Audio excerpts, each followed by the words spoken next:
આજની ધર્મકથા. પ્રણામ. હેમુજી હેમરાજ શેઠ વિક્રમાદિત્યનું બિરુદ ધારણ કરી અને દિલ્હીના સિંહાસને હવે બિરાજવાના હતા. ભાટચારણોએ ગળા વહેતા મૂક્યા. વૈતાલિકોએ વહેલી પરોઢથી સુંદર સરોદ સાથે પોતાના ચોઘડિયા શરૂ કર્યા. પ્રજાને જાગૃત કરી. મંગળ ગીતો ગાતા બાંદીજનો એ સિંધુડા રાગની અંદરમાં રાજરંગનો ઉત્કર્ષ આણતા હતા. આ બધી વાતો કદાચ બહુ નવા શબ્દો સાથે લાગશે, પણ આ વાતો કરવાનું કારણ છે કે આપણને આપણી મૂળભૂત પરંપરાઓ અને એ પરંપરાના આશયો પણ સમજાય. ભાટચારણોની એક બહુ મોટી કમ્યુનિટી આપણે ત્યાં હતી. એ શું કરે તો પ્રશસ્તિઓ ગાય. કોની? તો કે જે સિંહાસન ઉપર બેઠા છે ને એની. હવે આ પ્રશસ્તિઓ ગાવી, પ્રશંસા કરવી એ તો મસ્કા પોલીશ કરવા જેવું ન લાગે? આવો સામાન્ય પ્રશ્ન આપણને અત્યારે થાય. અત્યારે કોઈ આવું કરતું હોય, આવી રીતે પ્રશંસા કરતું હોય, તો આપણને એવું લાગે કે યાર આ તો એને શું કામ આવી પ્રશંસા કરે છે, મસ્કા પોલીશ કરે છે, કંઈ મેળવવું હશે કે કંઈ એને ચડાવવાનું હશે. પણ ના, આ બધું સામાન્ય મોઢાઓથી નહોતું થતું, ભાટચારણો પાસે જ કરાવવામાં આવતું. આપણે છે ને ક્રિયા પકડી લીધી, પણ ક્રિયા કેમ એ વ્યક્તિઓ પાસે જ કરાવવામાં આવતી હતી એ મૂળમાં આપણે ન ગયા. રાજગાદી પર જે બેઠું છે એની પ્રશસ્તિઓ ગાવી જોઈએ. કેમ? કારણ કે એ વ્યક્તિને સતત ખબર પડે કે એ આવા સુકૃતોના સર્જન માટે જ આ રાજગાદી પર બેઠો છે. હવે તરત એવો વિચાર આવે કે એ બધું સાંભળતા સાંભળતા એને અહંકાર આવી જાય અને એ આપખુદશાહીમાં વયા જાય તો કે હા, એવું શક્ય છે, પણ એટલા માટે જ પ્રશસ્તિઓ ગાવાનો અધિકાર ભાટચારણોને આપ્યો. કારણ કે ભાટચારણ એવી પ્રજા છે કે જે ઊંચે ચડાવી પણ શકે અને કાચી પડની અંદરમાં ઊંચેથી નીચે પટકી પણ શકે. એ રાજાને એની ભૂલો એવી રીતે બતાવી શકે કે જેના કારણે રાજાને રિયલાઇઝ થાય કે પોતે ખોટું કરે છે. એની પાસે એ પ્રેઝન્ટેશનની આવડત હતી, એની પાસે કવિત્વ શક્તિ હતી, એની પાસે એવી એક સુંદર મજાની અલંકારિક ભાષા હતી કે જેના કારણે એ રાજાને પોતાની ભૂલ દેખાડે તેમ છતાં રાજાને ગુસ્સો ન ચડે. એ જેમ પ્રશંસા કરી જાણતા હતા એમ સમય આવીએ ખોટું દેખાય તો એ ટીકા પણ કરી શકતા હતા. આપણે ત્યાં ઊંધું થયું. આપણે આ પ્રશંસા નામનો ગુણ પકડી લીધો, પણ ટીકા કરતા ન શીખ્યા. ટીકા કરતા શીખ્યા નહીં એટલેથી અટક્યા તો બરાબર હતું, પણ આપણે સીધા નિંદા કરતા શીખ્યા. 4 વસ્તુઓ છે: પ્રશંસા, વખાણ, ટીકા અને નિંદા. પેલા 2 વસ્તુ થતી હતી. પ્રશસ્તિ ગાવા દ્વારા પ્રશંસા થતી હતી અને કંઈ ખોટું થાય તો એની ટીકા થતી હતી. અત્યારે 2 વસ્તુ થાય છે. કોઈક સારો માણસ કે મોટો માણસ દેખાય, સત્તા લઈને બેઠો હોય, પૈસા લઈને બેઠો હોય, કંઈ પણ લઈને બેઠો હોય, એટલે સૌથી પહેલાં વખાણ થાય અને પછી એની પીઠ પાછળ એના કોઈ પણ કાર્યની નિંદા થાય. આ એક્ઝેક્ટ રિવર્સમાં આપણી ગાડી જઈ રહી છે. પ્રશસ્તિને વખાણ સાથે લેવા દેવા નહોતા અને ટીકા અને નિંદા સાથે લેવા દેવા નહોતું. કલ્યાણ મિત્રો એ છે, સ્વજન એ છે કે જે પ્રશસ્તિ પણ ગાઈ શકે અને ટીકા પણ કરી શકે. અને એ બધા જ દુશ્મનો છે કે જે વખાણ કરી શકે છે અને નિંદા કરી જાણે છે. હેમુજીના રાજની અંદરમાં આ ન હતું. કારણ કે ભાટચારણો જેનું જીવદળ જેવું હોય, જેનું ડીએનએ જેવું હોય, કે એની પાસે એવી શક્તિ હોય કે એ રાજાને એની કરેલી વસ્તુમાંથી એની સારપ પણ બતાડી જાણે અને કોઈક ઘટના ખોટી થઈ હોય તો કથા, કવિત્વ આ બધાના માધ્યમે એને સીધો નીચે ભોંય ભેગો કરીને કહી શકે કે જો તું કેટલા નીચલા લેવલે આવી ગયો. એટલે જે કામ જેનું હતું ને એને એ કરવા દેવું જોઈતું હતું. આપણે એને ઉપાડી લીધો. આપણા મૂળ પદાર્થ ઉપર ફરી પાછા આવે. આ બધું કહેવાનું કારણ આ છે કે આપણી દરેક પરંપરામાં આવા આશયો હતા કે ભાટચારણો પ્રશસ્તિઓ ગાશે, પછી સવારના પોરમાં સરોદના ચોઘડિયાથી ચોઘડિયું સરોદના વાદનથી શરૂ થતું હતું. કેમ? કારણ કે સવારના પોરમાં કેટલાક વાજિંત્રો એ આપણી સવારને, આપણી સાયકોલોજીને, આપણા આ માનસતંત્રને બહુ પોઝિટિવિટી તરફ લઈ જાય એવા વાદ્યો પણ આપણે ત્યાં મુકાયેલા હતા સંગીતમાં. એટલે સંગીતમાં વાદ્યોની કિંમત છે, ભક્તિમાં પણ વાદ્યોની કિંમત છે. કેટલાક વાદ્યોથી જ ભક્તિનો આનંદ આવે, કેટલાક વાદ્યોથી ભક્તિમાં મજા આવી શકે, આનંદ ન આવી શકે. આજે જે રીતે આપણી ભક્તિઓમાં અલગ અલગ નવા મોડર્ન ઇન્સ્ટ્રુમેન્ટ્સ કેટલાક ઘૂસી ગયા છે, એ ઇન્સ્ટ્રુમેન્ટ્સથી આપણે ચોક્કસ એવું કહી શકીએ કે મજા આવી શકશે, પણ જીવનમાં ક્યારેય એનાથી આનંદ નહીં આવી શકે. કારણ કે એ આવતી મજાઓનું આયુષ્ય જ એવડું છે કે મજા પૂરતી રહી અને પૂરી થઈ જાય, એનો પર્યાય જ એવડો. આપણે ડ્રમ વાગતા હોય, ગિટાર વાગતી હોય, બીજા જે પણ આવી રીતે આખી ઓર્કેસ્ટ્રા વાગતી હોય, ને ઓર્કેસ્ટ્રાની અંદરમાં આપણે કોઈ ભક્તિ કરી એવો શબ્દ વાપરીએ તો આપણે એકવાર વિચાર કરીને અટકવા જેવું છે કે ઊભા રહો, અહીંયા તો સિદ્ધાંતે ભાખ્યા જે ઉપકરણ મિલાવે તે એ વાળો શાસન છે. આ મને મન ફાવે એમ, મને જે સારું લાગ્યું અને સમય પ્રમાણે હું બદલાવી લઉં એ વાળું શાસન આ નથી. તો જો શાસન એ નથી તો ભક્તિ પણ એને ન કહી શકાય કે જેમાં ઉન્માદ ચડે. એક બહુ સરસ વ્યાખ્યા છે, જે સાંભળતા આપણા શરીરનો ઉપરનો ભાગ ડોલે એ સુગમ સંગીત, અને જે સાંભળતા આપણા પગ થરકે, આપણા પગ ધૂણવાના શરૂ થાય એ આજનું મોડર્ન સંગીત. સુગમ સંગીત એ આપણને અધ્યાત્મ તરફ લઈ જઈ શકે, અને મોડર્ન સંગીત એ આપણને વહેલું મોડું ઉન્માદ તરફ લઈ જશે. કારણ કે પગ થરકવાના શરૂ થાય ને એટલે સમજવું કે હવે આ એક એવું નર્તન શરૂ થશે કે જે શરીરના અધોભાગથી શરૂ થયું છે. અધોભાગને ક્યારે પણ આપણે ત્યાં સારો નથી કીધો, આપણા ઉપરના ભાગને જ સારું કીધું. અને તમે જોજો કે જ્યારે પણ ક્લાસિકલ મ્યુઝિક વાગતું હશે ત્યારે આપણે હંમેશા આપણે ડોલતા હશું મસ્તકેથી, અને કેટલાક ડ્રમ વગેરે બીટ્સ વાગતા હશે ત્યારે સૌથી પહેલાં આપણા પગ થરકવાના શરૂ થશે. એ દેખાડે છે એકચ્યુઅલી કે એનું સ્થાન ક્યાં છે, અને આપણું સંગીત આપણને દેખાડે છે કે એનું સ્થાન ક્યાં રાખવા જેવું હતું. પરિસ્થિતિ આજે એવી થઈ ગઈ કે સમયના બદલાવના નામે આપણે એવા સંગીતને ભક્તિની અંદરમાં મિક્સ કરી દીધું કે જે સંગીત એકચ્યુઅલી ક્યારેય આપણામાં અધ્યાત્મ ઊભું કરી શકે એવી ક્ષમતાવાળું જ નથી. એટલે સરોદની વાત, મંગળ ગીતો ગવાતા સિંધુડા રાગમાં. આપણે ત્યાં સમય પ્રમાણે રાગો હતા. સવારના ભાગમાં આ રાગ ગવાય, બપોરના ભાગમાં આ રાગ ગવાય, રાત્રિના સમયે આ રાગ ગવાય, આવો મૂડ હોય ત્યારે આ રાગ ગવાય.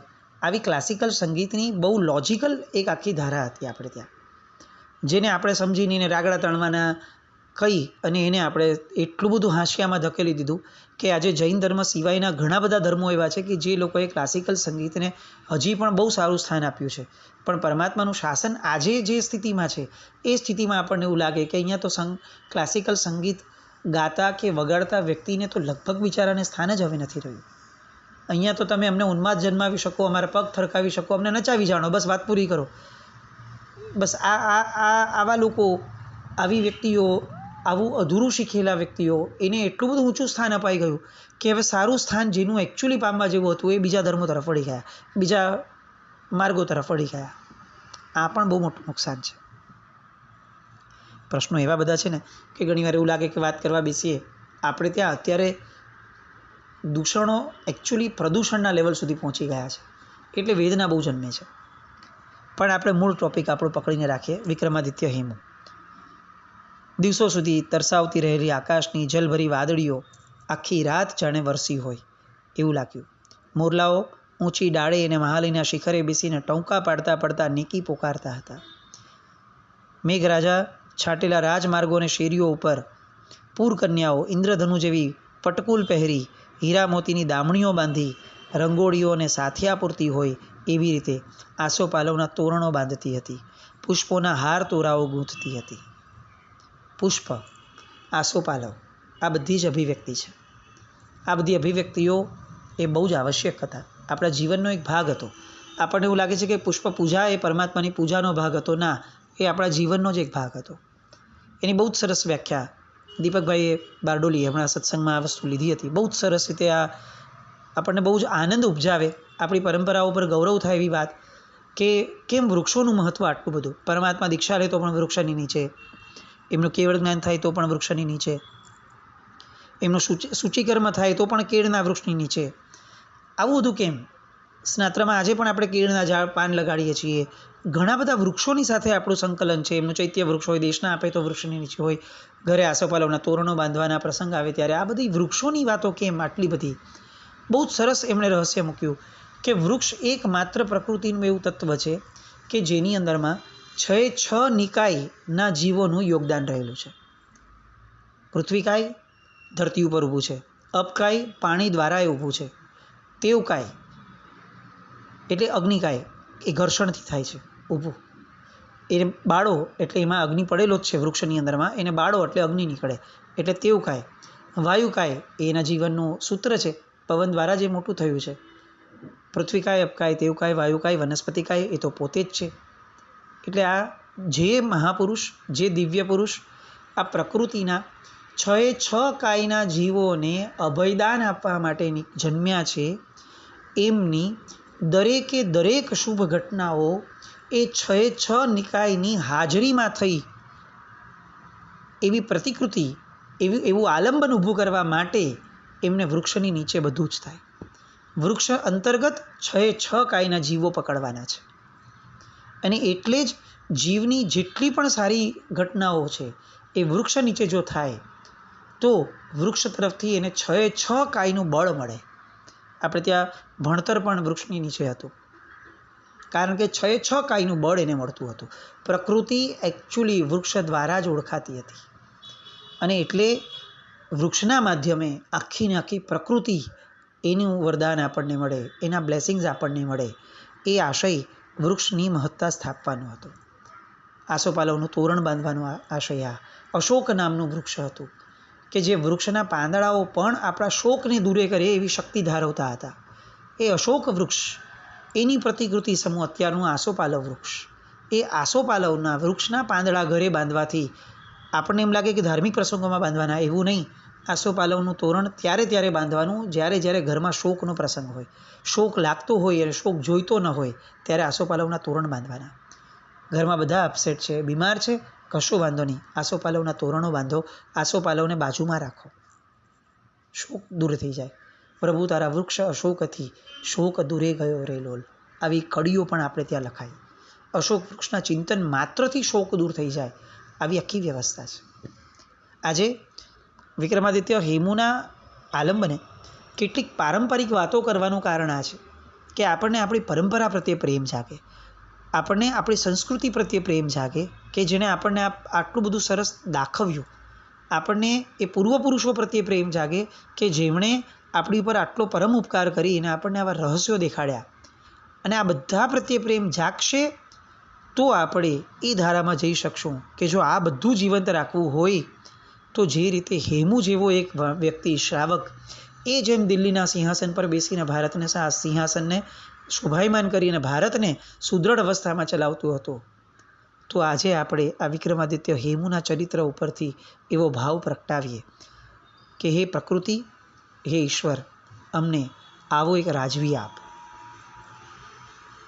આવો એક વ્યક્તિ આપ કે જે ધર્મને પણ સમજ્યો હોય, જે સંસ્કૃતિને પણ સમજ્યો હોય, જે દેશની માટે પણ જીવતો હોય, જેનો પ્રાણ ધબકતો હોય.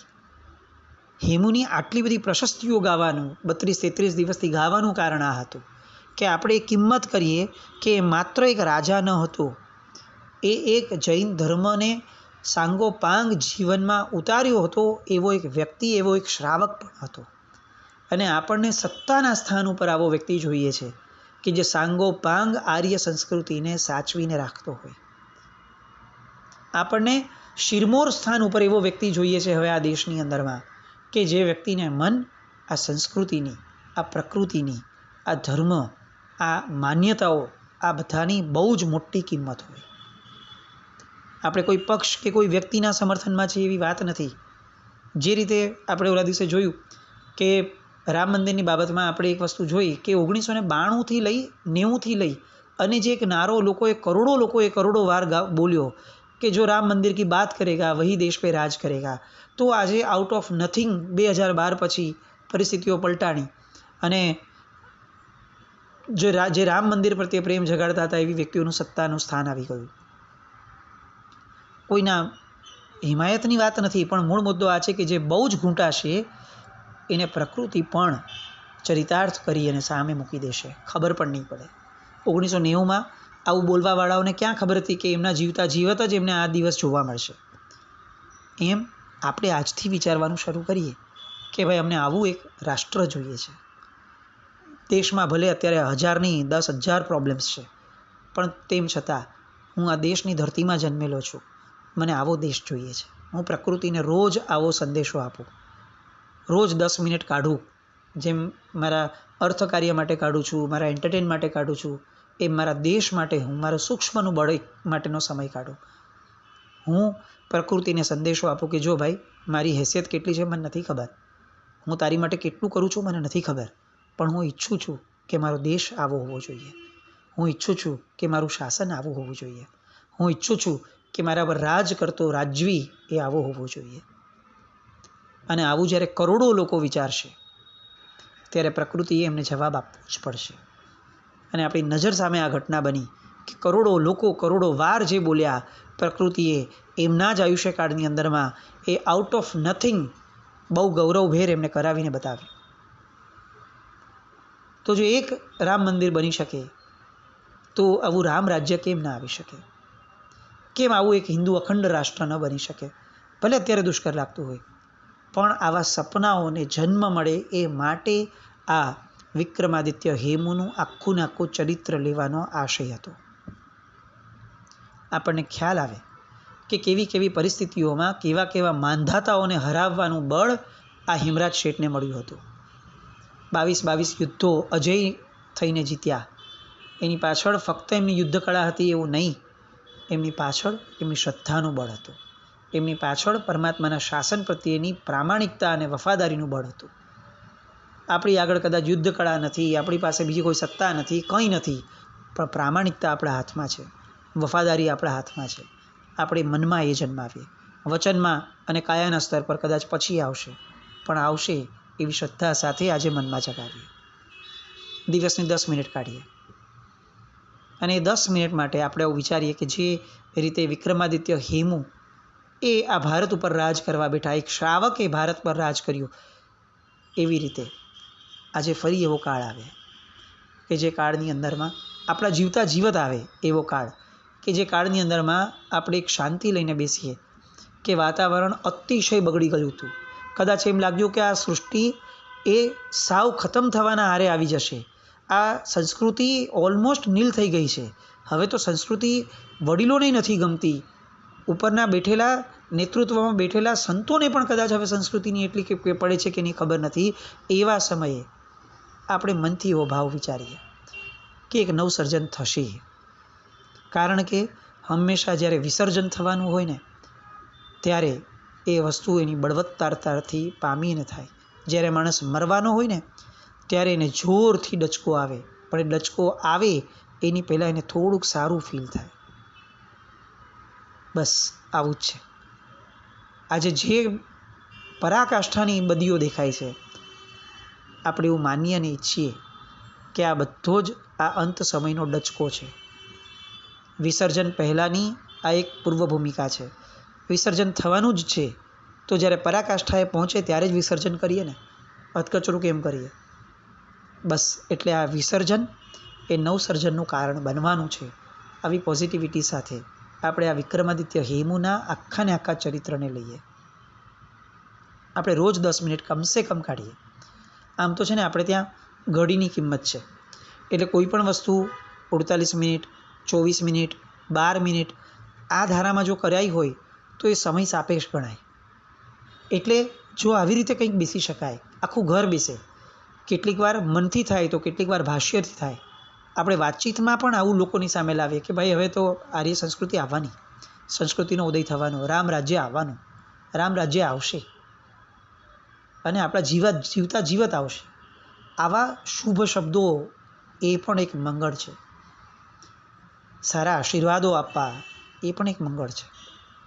તો આવા કંઈક મંગળો આપણી આ ધર્મકથાના માધ્યમે ઊભા થાય. આપણે લોકો સુધી પણ આ પહોંચાડીએ. પહેલાં આપણી જાતમાં શરૂ કરીએ. લોકો સુધી તો ઠીક છે પહોંચાડશું કે નહીં, પહેલાં પોતે આપણે વ્યવસ્થિત થઈએ. આપણે જાત માટે આવું કરીએ. 10 મિનિટ કાઢીએ અને આપણા સપનાનો દેશ કે જેની અંદરમાં આપણી ભવિષ્યની પ્રજા એ આવી સંસ્કૃતિ, આવા સંસ્કારો, આવું ઘડતર પામે, આપણી પ્રકૃતિ આવી રીતે એમને ઉપયોગી બને, એવું કંઈક વિચારીએ. આપણા સ્વપ્નનું જૈન શાસન એ કેવું હોઈ શકે?